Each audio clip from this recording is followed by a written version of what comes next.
Hi, I'm Tim. Welcome to our channel and thanks for logging on. If you enjoy these videos, do me a favor and subscribe to our YouTube channel right here at Watchbox Reviews. I would really appreciate it, and I promise to update daily. If you love this watch, you could see it and you can purchase it on our website, thewatchbox.com. And today we are discussing a monster. This is a 100-piece limited edition from 2011. This is the A Lange Sohne Richard Lange Tourbillon pour le Merite, reference 760.025 in full platinum. The watch is not as massive as the complication would suggest, as at 41.9 millimeters it wears easily on my 16 centimeter circumference wrist, nor is it exceptionally thick, 12.6 millimeters thick. It will slide easily under a cuff, and at 48.8 millimeters lug-to-lug it will remain planted and proportional even on small wrists. In fact, wrists as small as 14.5 centimeters circumference. The spacing between the lugs is a nice modern 22 millimeters, so the watch appears planted and properly stanced for its size.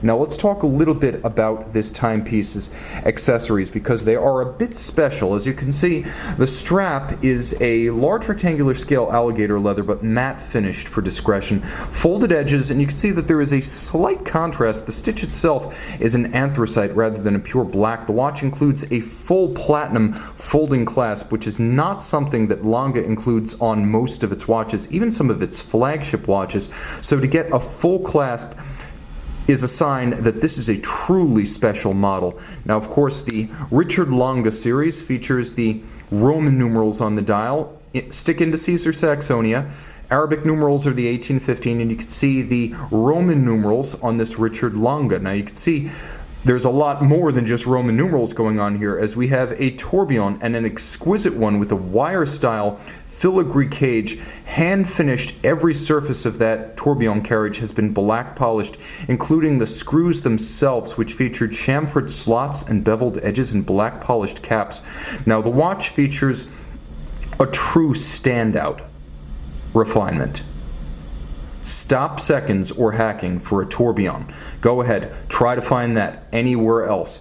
They're out there, but they're few and far between. The Grunefelds come to mind. Other than that, Lange, Grunefeld, you guys are a rare breed. Now, there's another funky function, and that is a missing dial that replaces itself and removes itself as time progresses. You can see that there is an overlapping Seyffert style scale for the seconds, the minutes, as well as the hours, and the dial itself is made of sterling silver, and then it's galvanized this lovely anthracite gray.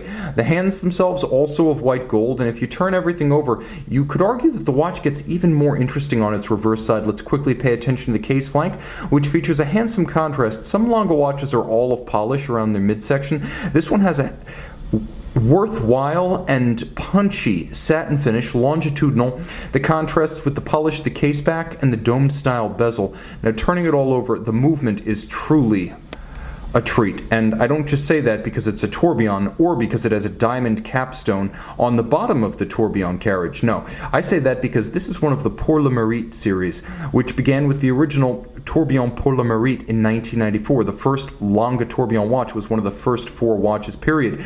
There is a fusee and chain system, so you can see the fusee as well as the barrel and the chain that join the two. Now, when you wind the watch, you can see the chain is moving.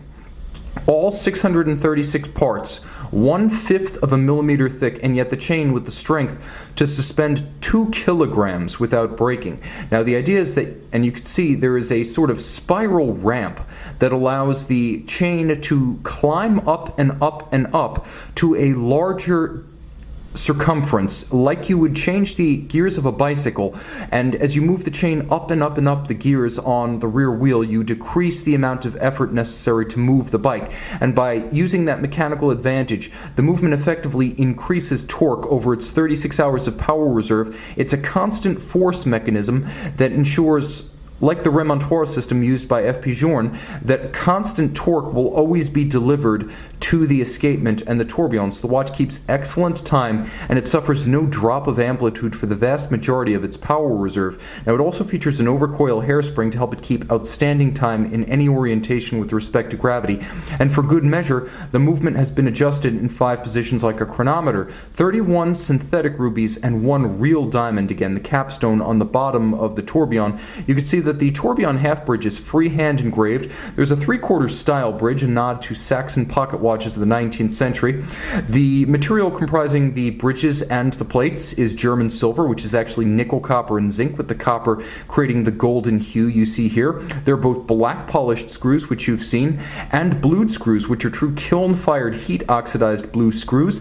In the tradition of Lange pocket watches and wristwatches, you can see there are jewels set in chaton, the chaton fixed in place by blued screws. You can see the wheel drawing the power from the train and delivering the power to the tourbillon carriage is set in a chaton fixed by 2 screws, and then you can see the center wheel in a chaton fixed by 3 screws.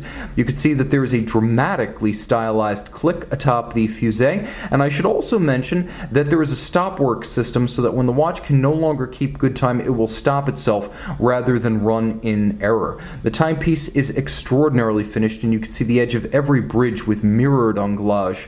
So you have that rounded mirrored chamfer on the edge of every bridge as well, and you can see that there is an engine turning perlage in several different sizes. Large on the base plate, medium adjacent to the half bridge for the balance, and then the bridge itself, outboard of the hand engraving, features that micro perlage. So this is a handsome watch, an artistic and engineering success on both sides. This is a timepiece that pleases both the left and right halves of the brain. See it and throw it on your wrist, left or right, on the watch box.